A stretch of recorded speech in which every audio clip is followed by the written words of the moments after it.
ataupun serangan daripada golongan resis DAP ini bukan perkara baru. Semua kerajaan yang memerintah daripada zaman Barisan Nasional memerintah yang awal dulu, zaman Tun Mahathir jadi Perdana Menteri lagi dah, gerakan ni dah ada. Kalau tak percaya boleh research pada ICSIN dan apa research yang kita dapat, semua dah ada data. Sehingga kita nak buat RUU 355 pun seksa lah, nak pindah sikit je, bukan nak laksana hudud pun. Jadi orang Islam sebenarnya dah ditekan sejak kerajaan dulu lagi, kemudian diikuti dengan kerajaan 22 bulan.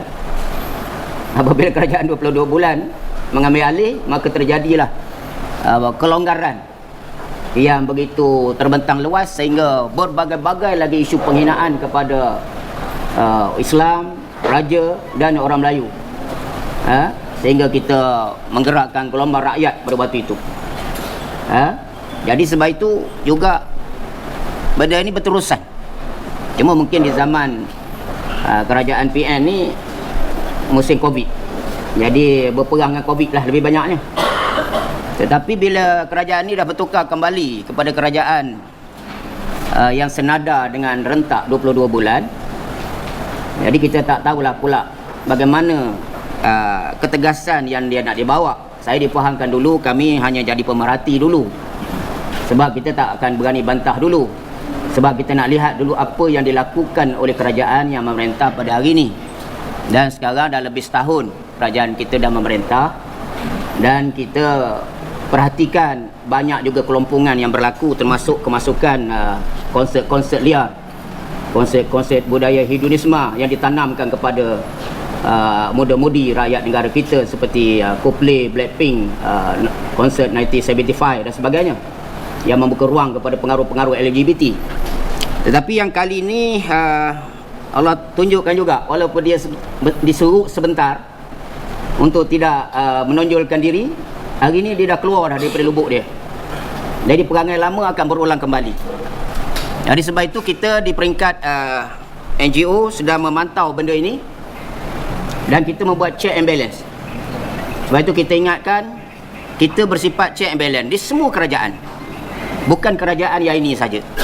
Jadi apabila kita melihat Nggih ni, YB Nggih cakap ni, sebenarnya sebelum ini dia dah buat kenyataan banyak dah.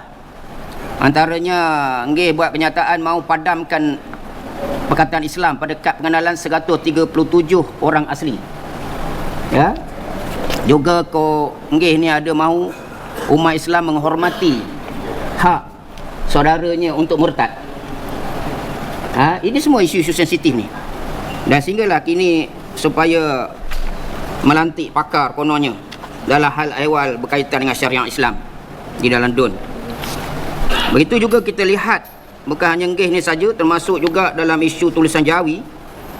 Kita dapat lihat Adun Teras DAP telah memfailkan permohonan di mahkamah untuk mencabar kerajaan Pahang melawan titah tuanku yang mewajibkan penggunaan tulisan Jawi di papan tanda iklan signboard.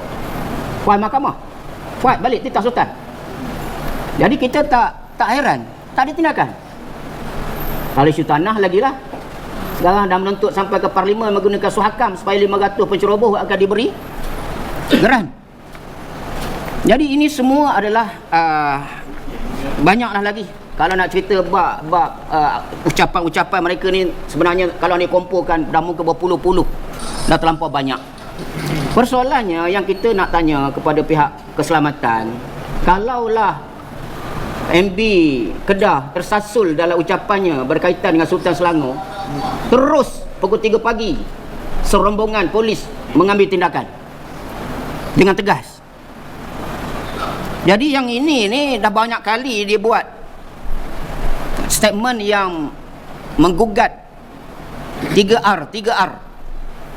Ya, 3R yang digembar-gemburkan baru-baru ni. Nampaknya tidak ada apa-apa, cukup dengan sekadar minta maaf. Dan ini akan memberikan ruang kekebalan kepada mereka untuk mereka melakukan lagi dan lagi. Cukup minta maaf je, selesai. Tak perlu dipanggil, tak perlu disiasat, tak perlu dia apa. Jadi ini kita dipahamkan, pihak keselamatan pun ada bersama kita. Jadi kita minta biarlah fair undang-undang ini supaya berlaku keadilan dalam undang-undang.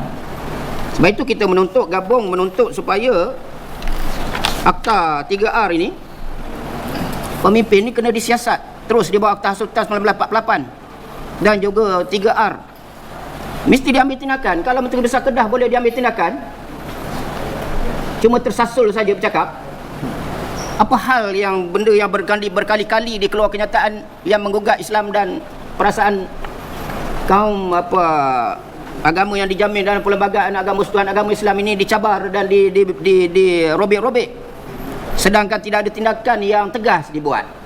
Jadi kita melihat ini adalah undang-undang double standard. Kalaulah pihak keselamatan KDN tidak bertindak tegas dengan anasir-anasir ini, seperti mana yang disebutkan oleh pengerusi gabung tadi, bahawa ia akan menimbul kemarahan, keresahan, dan ini akan boleh menerbitkan lagi apabila titah tuanku seolah-olah dilanggar atau tidak dipedulikan, sebagaimana kes signboard tulisan Jawi di Pahang, titah tuanku Sultan Pahang dicabar di mahkamah. Dan begitu juga di sini, bila titah tuanku telah berkata, maka tidak ada lagi orang yang boleh menyanggah. Jadi kita nak minta supaya mungkin suatu ketika dulu PM kita mengeluarkan kenyataan, saya pun tak tahulah dalam Malaysia kini ni, bahawa orang bukan Islam ada hak untuk membahaskan undang-undang syariah. Jadi kalau benda ni benar, saya minta PM tarik balik atas taat pada tuanku, sebab bukan bersumpah dengan pemimpin DAP, PMX bersumpah dengan di depan Yang Tuan Agong untuk menjadi Perdana Menteri. Kalau tidak, dia kena makan dia sumpah dia sendiri. Sebab wajib atas tuanku memegang sebagai pemegang tertinggi taruh agama Islam ni di bawah kuasa tuanku. Lebih-lebih lagi Sultan Selangor selaku pengerusi Majlis MKI. Maka tidak boleh sembarang dicabar. Bila tuanku dah kata orang bukan Islam hormati dan tak ada hak, jangan ada pemimpin pula kata ada hak. Ini yang memberi lesen kepada dia seolah-olah boleh cabar titah tuanku. Apakah tidak ini adalah perkataan derhaka, perbuatan derhaka? Maka sebab itu, kita bila tuanku dah campur tangan, tuanku ni campur tangan, majlis raja-raja ni, tuanku bukan dia selalu campur tangan hal pentadbiran kerajaan.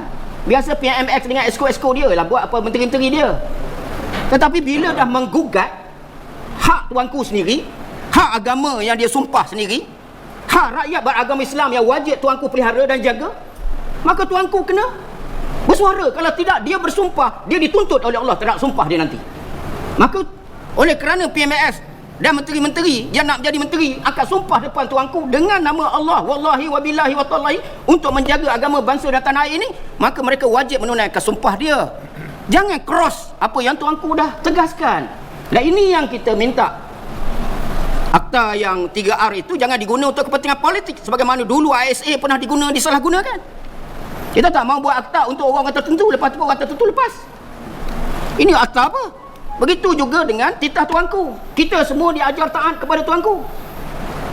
Masuk dalam rukun negara, kita taat kepada raja dan negara. Tetapi siapa yang langgar? Pemimpin yang dilantik jadi wakil rakyat, ahli parlimen, mereka yang langgar. Mereka mendidik rakyat untuk derhaka kepada tuanku.